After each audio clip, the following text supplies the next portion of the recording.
Podcast. The Brutally Delicious Podcast. What's up, guys? This is Grant for Brutally Delicious with another first impression review. This time round, I have been sent Dark Pulse by Priest. Now, normally when Bruce sends me stuff to review for Brutally Delicious, there's a little bit of consistency with it. I'm a singer in a death metal band, so what I get generally goes along those lines. We're talking, I don't like Jesus, we're talking cut people up, we're talking and this is not one of those albums at all. I put this album on with that title, expecting aggressive metal, and what I was met with was 8-bit sounds, more akin to the Human League than Human Dissection. But let's be clear, that's not a slur. As you can tell by my accent, I am English. And having grown up in the 90s, England has an illustrious history of dark electronic music. We're talking Pop Will Eat Itself, Carter the Unstoppable Sex Machine, the KLF, and of course, The Prodigy, redefining the way that electronic music was used. So, let's go ahead and get into this. Going to break down a couple of tracks to begin with, because it's definitely got that 80s feel to it. There's elements of the new romantic era. There's certain little elements in here that are going way back to sort of 70s disco and funk and what have you, but it's got this sleazy darkness to it that I'm really, really enjoying. Tracks of note, track 2, Black Venom. Anybody that's familiar with the 70s and 80s music will be familiar with the track Somebody's Watching Me by Rockwell.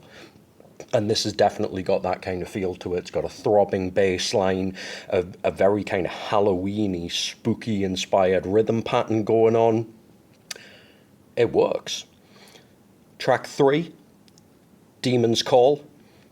You listen to this track and you can picture this song being used as like the background for a seduction scene in some 80s film noir masterpiece.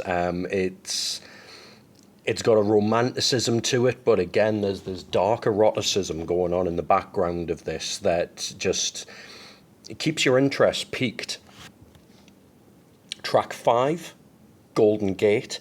This has got a bit more of a modern vibe to it, but it's still keeping that bitty 80s feel to it. The only way I can describe this song is if you imagine when Trent Reznor was recording Downward Spiral and he looked at his sample pack and thought, I'm not going to use that, I'm going to use a Sega Mega Drive instead.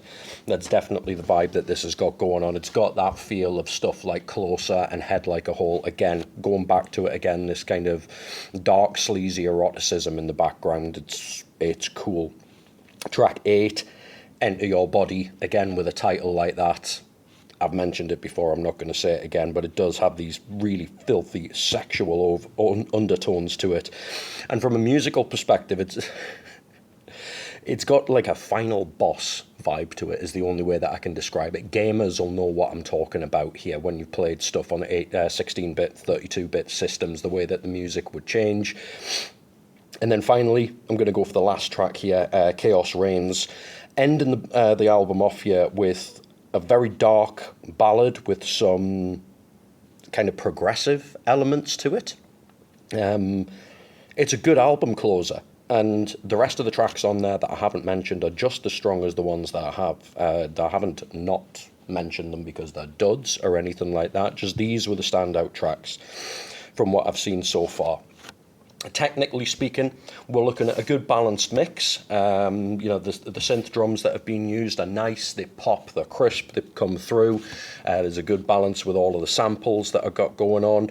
The vocals, I've mentioned sleaze, I've mentioned eroticism already, but I've got to keep going with that because that's the big selling point that we've got with this album is there's this dirtiness to it, coming out of the 80s and into the 90s a little bit. The way the guy delivers his vocals, you can imagine him as being kind of a Jarvis Cocker from Pulp or Brett Anderson from Suede kind of type, like slightly campy but sexualized, but that's not reminiscent of the power behind this guy's voice. The closest voice I would get to this fella that's singing would be Tony Hadley from Spandau Ballet.